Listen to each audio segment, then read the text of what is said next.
एक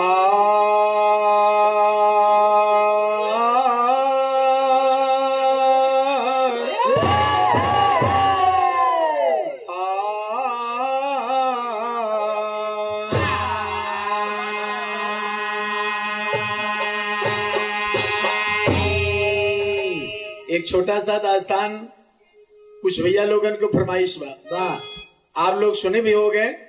एक छोटा सा प्रसंग है बरसाती डाकू कहानी के लिए। तो हम बिरहा शैली में आप लोगन के थोड़ा सा, एक बार बरसाती डाकू एक ब्राह्मण के साथ बड़ा अन्याय किए थे। एक छोटा सा प्रसंग है, कहना है। हाय डाकू एक रहा सुल्ताना, जेकर जाने नाम जहाना, दूसर बरसाती उधिराना, जैसे हार गए सिपाही थानेदार।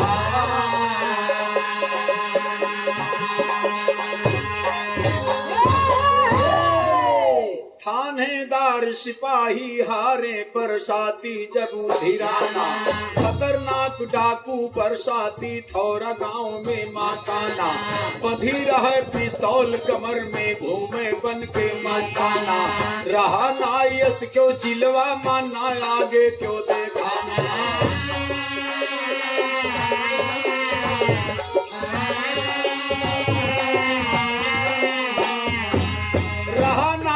क्यों जिलवा में ना आगे क्यों देखाना, भवा मान सिंह के बदले पे बरसाती का डराना, पक्का साथी चन्नू रघु बिरजू लोकुसाना, चन्नू मारा गा धोखे माँ तब लो कुछ राय फलताना, कशिम पिस्टवल के चलवैया खाली पड़े न निशाना।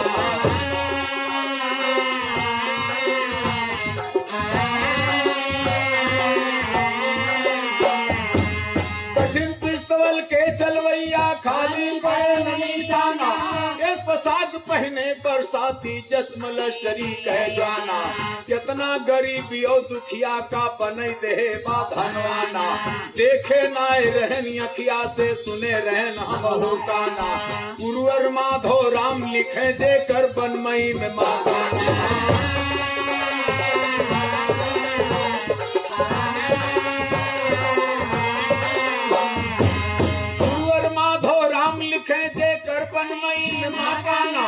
एक दिन पंडित के द्वारे गा बरसाती हूँ मस्ताना, प्यास लाग रही बरसाती के रहा कलेजा सुखाना, पानी पिए की तैया पहुँचा पंडित जी के माकाना, पानी पिए की तैया पहुँचा पंडित जी के माकाना।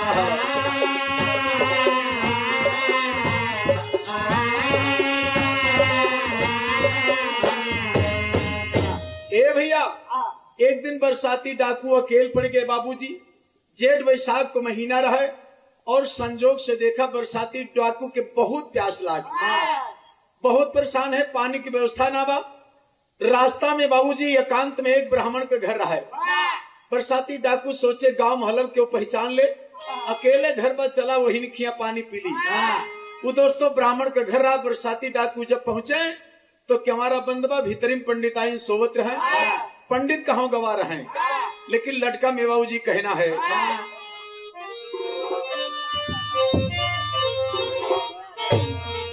अरे बैठे द्वारे पे बरसाती, अरे करने का जलपान भला प्यास रही ऐसे सताए ना भला प्यास रही ऐसे सताए ना भला प्यास रही सताए ना भला प्यास रही ऐसे।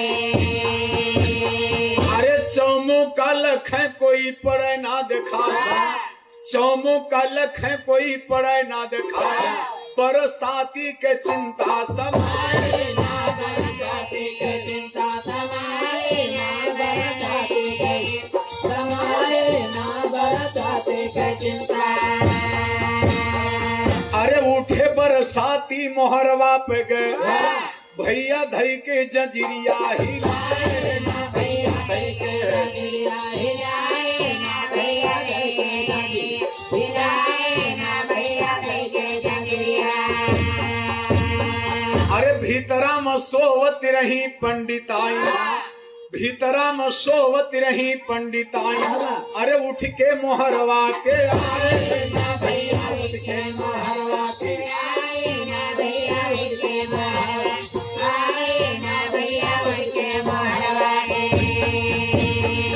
अरे धीरे से बतिया कहें पंडिताई, धीरे से बतिया कहें पंडिताई, अरे के यह हल्ला मचाए ना भैया, के यह हल्ला मचाए ना भैया, के यह हल्ला मचाए ना भैया, के यह हल्ला।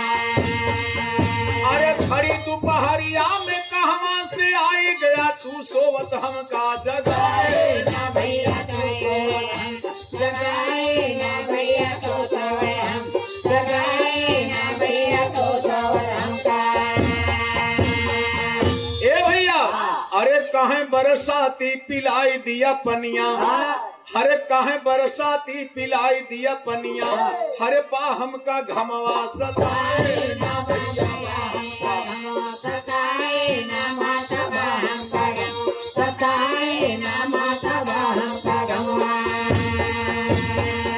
भीतर से पंडिताइन बाबूजी बोल पड़ी के है भैया दोपहरिया में बड़ा हल्ला मचावत है। बरसाती डाकू बाहर से बोले कि माता जी हमके पानी पिला जा, हमरा ही है बहुत जोर प्यास लग गया। अरे पनिया का नावा सुनत पंडिताइन के, पनिया का नावा सुनत पंडिताइन के, अरे सगरी बदन थर्राए ना भैया, सगरी बदन थर्राए ना भैया, सगरी बदन थर्राए ना भैया, सगरी बदन। अरे मनमा विचार करें पनिया पिलाए दे। उस समय बाबूजी पंडित के इतनी गरीबी रहे, इतनी गरीबी रहे जो न कोनो जवाब ना। मन में विचार करे पनिया पिलाए दे, हर भेदवा हमारे खुली जाए ना भैया, भेदवा हमारे खुल जाए ना भैया, भेदवा हमारे खुल जाए ना भैया, भेदवा हमारे।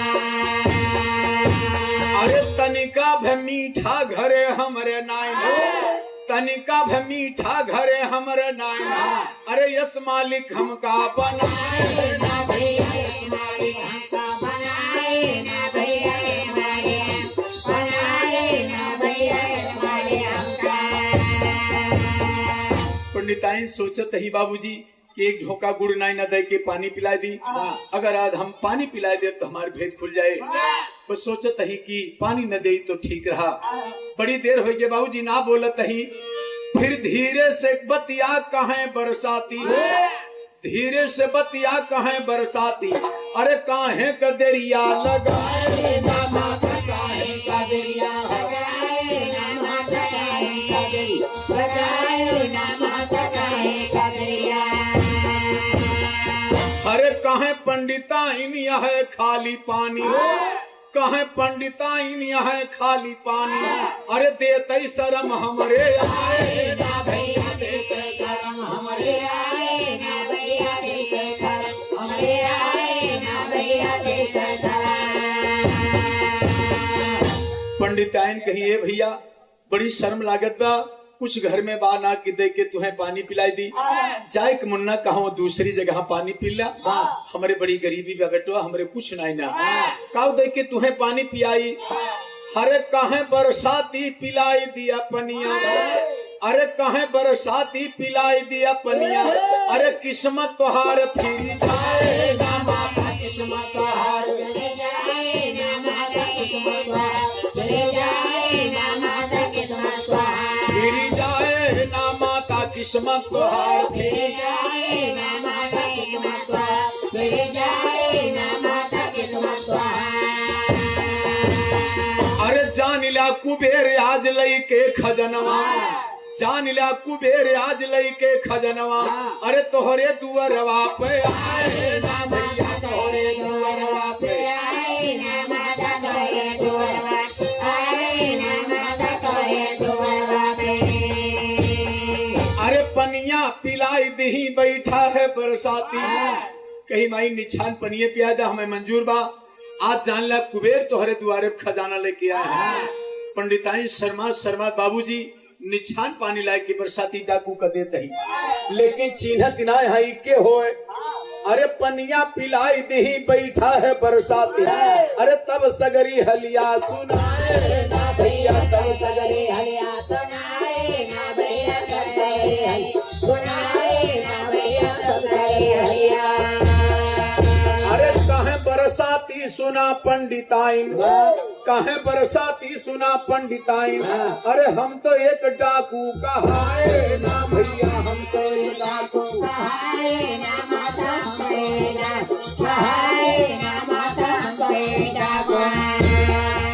अरे एक लोटा पानी पिलाई दियो हम का, तू अपन कर जी बनाए ना माता, तू अपन कर जी बनाए ना माता, तू अपन कर बनाए ना माता, तू अपन कर कहे एक लोटा पानी पिलाए कि माई हमके कर्जी बना दिहू, तो है कर्जा हम तो हर जरूर चुका दे, लेकिन का बात बा, कौन कौन गरीबी कैसे बा, तनी हमसे खुल के बतावा, अगर छुपबू तो मामला बिगड़ जाए। ए भैया तो रोए रोए पतिया कहे पंडिताई, रोए रोए पतिया कहे पंडिताई, अरे बाटे विपत्ति पछुआए ना भैया, बाटे विपत्ति पछुआए ना भैया, बाटे विपत्ति पछुआए ना भैया, बाटे विपत्ति। कि हमारे माननीय से धर्मराज भैया साहवा के धरती से 51 रुपए का सम्मान एक बच्चा की तरफ से और 51 रुपए का सम्मान आया है, उस मुन्ना को बहुत बहुत धन्यवाद बा और सुखी जीवन की कामना बा। ए भैया रोए रोए पतिया कहे पंडिताई, पाटे विपत्ति पछुआए, अरे लड़का हेरी के पंडित हारी गए। भैया हो इतनी विपत पछुआए बा, जोनो कुछ जवाब नहीं ना, खाए पिए मुन्ना कुछ छाटत नहीं ना, लड़की सयान हो गए, शादी करत जरूरी बा, लेकिन जहाँ जहाँ पंडित जाता है भैया दहेज के मार बा। रोए रोए बतिया कहे पंडिताइन, पाटे विपत्ति पछुआए, अरे गहना जवन रहा सब अपने तन के, गहना जवन रहा सब अपने तन के, अरे बेच बेच लड़का जी आए ना भैया, बेच बेच लड़का जी आए ना भैया,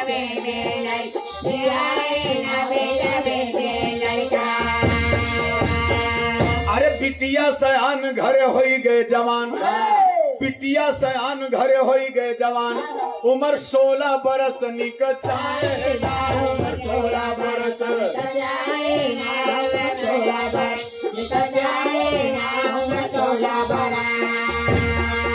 अरे लड़का हेरी के पंडित हारी गए, पैसा पुड़िया झुकाए ना भैया, पैसा पुड़िया झुकाए ना भैया, पैसा झुकाए ना भैया, पैसा पुड़िया। पंडिताई रो रो के सारी विपत बताई, कहानी बताई बाबूजी, तो बरसाती डाकू के बाबूजी दया आई गए। अरे कहे बरसाती रहे ना कुमारी, कहे बरसाती रहे ना कुमारी, अब तो बिटिया तोहारी बियही जाए ना, बिटिया तोहारी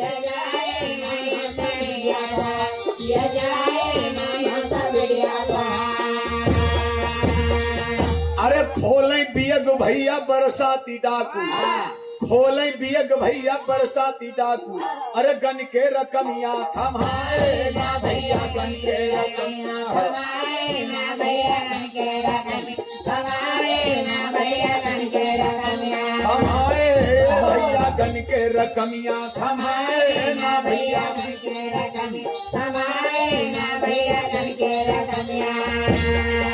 अरे कहे बरसाती चढ़ावे तिलक, जवन कमती रहे मिली जाए ना, जवन कमती रहे मिल जाए ना, जवन कमती रहे मिल जाए ना, जवन कमती रहे। कहे पंडित से बताई दिहू कैसे से बात बा, हमार पर से बताई दिहू, और ये पैसा लिया बढ़िया सा घर भर देख के बिटिया के शादी तय करा, और जौन पैसा बाकी बा हम बियाहे के देने आऊ, बिटिया के पाव पूजब वही पूरा खर्चा और दे दे। अरे दई के रकम यहाँ गवाह है बरसाती, दई के रकम यहाँ गवाह है बरसाती, लेकिन बतिया छिपी ना छिपाए ना भैया, बतिया छिपी ना छिपाए ना भैया,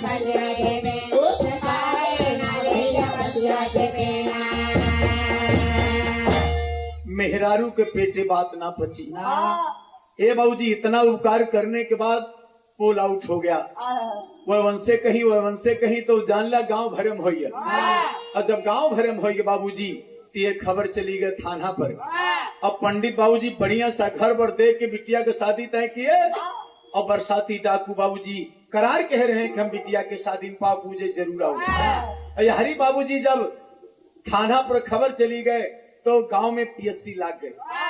जौने दिन बाबूजी पंडित के यहाँ बारात आवे का वह दिन पीएससी लाग गए कि आज बरसाती डाकू पाप पूजे ही है, उनका पकड़ ली जाए।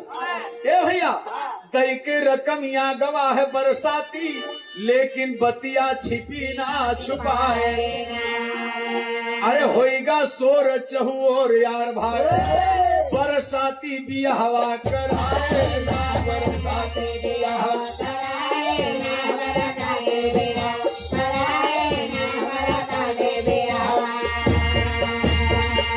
हमारे माननीय श्री अमरजीत निषाद भैया की तरफ से 51 रुपए का सम्मान बा भैया के बहुत बहुत धन्यवाद बा।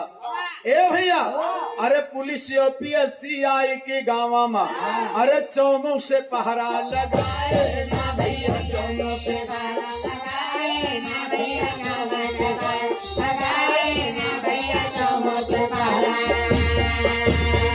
अरे सारी खबर बरसाती का मिली, सारी खबर बरसाती का मिली, जब तब यापन भेलस बनाए ना भैया।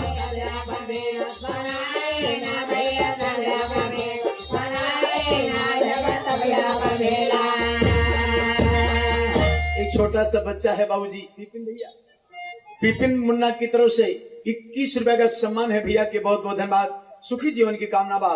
ए भैया अरे बाप रे बाप, बरसाती डाकू बाबूजी जब सुने कि आज गांव में पुलिस पीएससी लगी है, बरसाती डाकू घबरा गए बाबूजी। कितना उपकार करने के बाद हम पंडित के साथ कितना बड़ा उपकार किया, कितनी मदद किया, लेकिन ये पंडिताइन बात को छुपा नहीं पाई और गांव में पीएससी लगी है, पुलिस प्यादा के लोग लगे हैं हमको पकड़ने के लिए। ए बाबूजी सारी खबर बरसाती का मिली, जब तवियापन भेलस बनाए। अरे बन की जनाना चला है बरसाती, बन की जनाना चला है बरसाती, अरे घूंघट मुहे पलट खाए ना भैया, घूंघट मुहे पलट खाए ना भैया,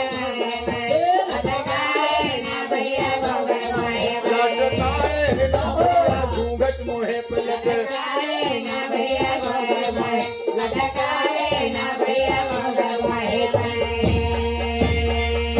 जनाना बन के बरसाती डाकू बाबूजी एक साथी के साथ चल देते हैं, लेकिन कैसे चलते हैं बाबूजी? कहना है अरे दुल्हनिया बन के ना,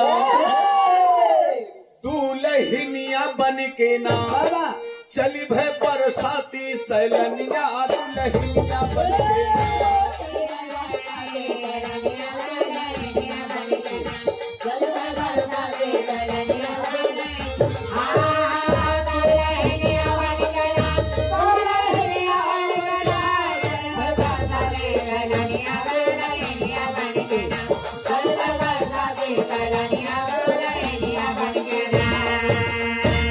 मन में सोचे बरसाती जब पंडित के घर जावे, ले है पकड़ सिपाही हमका, अरे पाँव न पूजे पावे, चौमू घेरे बा पलटनिया दुल्हनिया।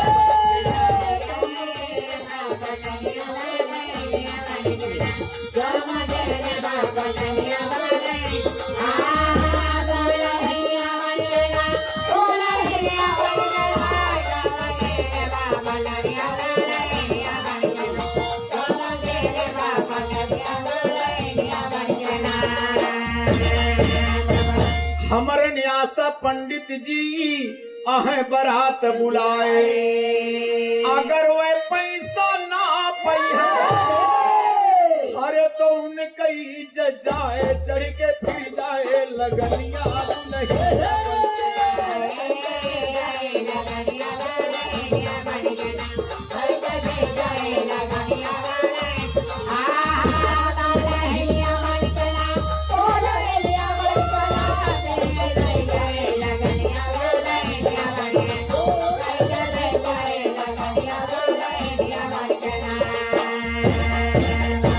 लड़का के बाप से पंडित बाटे के है करार, भावर हुए से पहले रुपए अरे दे 5,000 हारा बाटन वे जबनिया दुल्हे।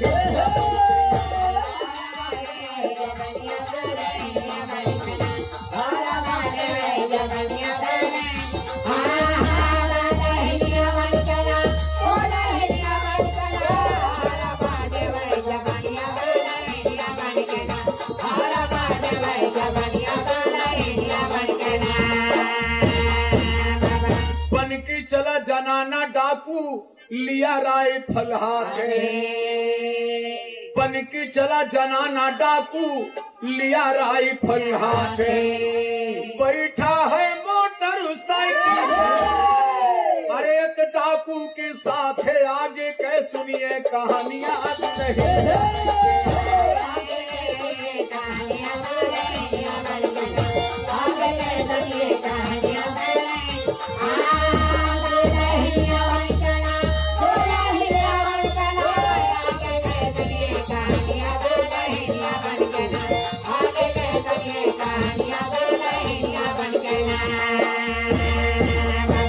बन के चला जनाना देखा बरसाती के हुरिया, बैठा है मोटरसाइकिल पे चला है गावा केवरिया, पुलिस की आधा खड़ा रहे लेकिन निधर का चाय की पहुंचा गांव किनारे रहा खेती रहरिया, साइकिल खड़ी की खतवा में चला है गावा केवरिया।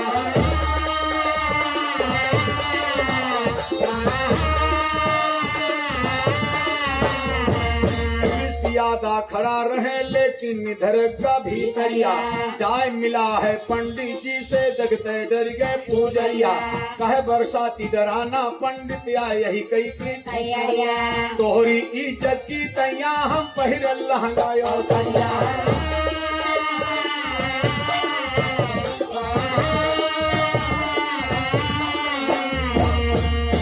एक डाकू के साथे मोटरसाइकिल पर बैठ के जब गांव के किनारे पहुंचते हैं तो मोटरसाइकिल अरहारी में खड़ी कर रहे, जनाना भेष में बरसाती डाकू बाबूजी चल दिए और संजोग से चाय की पंडित जी से जब मिले और पर्चे बताएं तो पंडित जी थर थर थर थर कांपे लगे और पंडित जी से कहें कि बतावा इतना उपकार करने के बाद आप लोग मेरे साथ इतना बड़ा धोखा किया कि गांव में आज पीएससी लगी बा।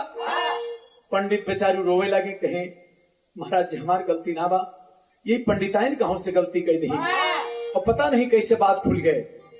कहे बरसाती डराना पंडित या यही कई की तैयारिया, तोहरी इज्जत की तैया हम पहिरे लहंगा, बिना पाऊ पूजे ना जावे पक्की बात कारिया, पक्की बात कारिया हम बनन मर्द से लुगाई, खोल बेग बरसाती रुपया पंडित जी को थमाई।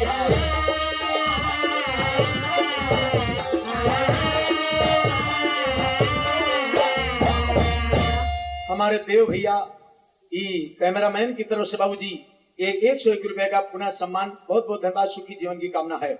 ए भैया खोल बेग बरसाती रुपया पंडित जी को थमाई, शुरू पौजी हो गए भैया बगलई बैठे सिपाही, शुरू पौजी हो गए भैया बगलई बैठे सिपाही, घूंघर काढ़े बरसाती और बगलई में बैठा जाए, गोड़ धोई के लड़का कईयो लिस माथ पे चढ़ाई,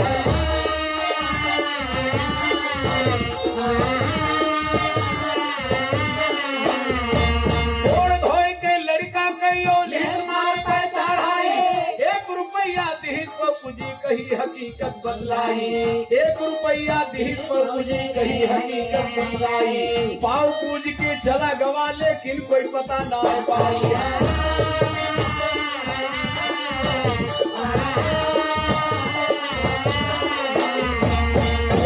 पाव पूज के चला गवा लेकिन कोई पता ना पाई, जैसे हारी गए सिपाही थाने।